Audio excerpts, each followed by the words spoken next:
So, good morning, Derek. It's a great pleasure to have the opportunity to ask you about how you feel about the Black Lives Matters movement.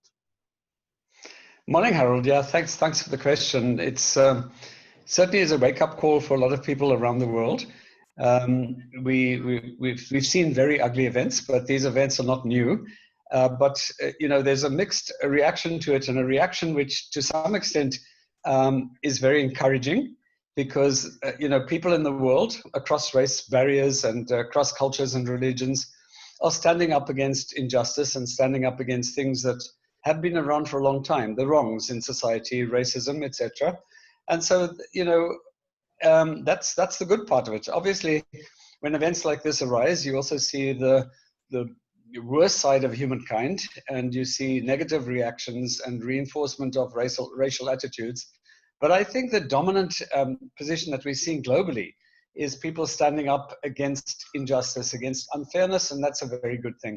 In South Africa, of course, we come from a past where racism and racist ideology dominated our country, where a white minority regime was in control of a black majority population, and we've navigated our way out of that, thankfully, but we still have pockets of racism. So the efforts on our side in South Africa to combat racism effectively, but not only do that, but move forward towards a genuinely non-racial society, are very important to us. And so we, Harold, are encouraged by the global movement to stand up against unfairness and injustice.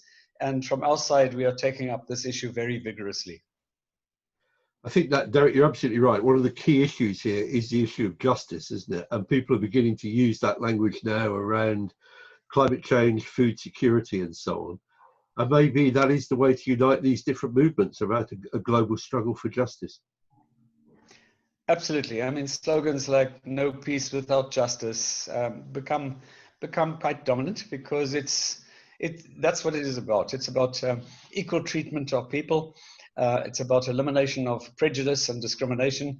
And we have a world history where it's not just been white against black.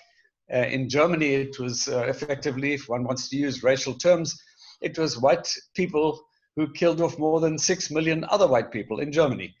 In Rwanda, we had a genocide which black people killed more than 1 million other black people. In Cambodia, we had the Khmer Rouge, and we know that story. So, what we want is a global commitment to end this scourge of violence, to treat human beings as equal human beings. And I think any movement towards a more just society has to be welcomed by all of us.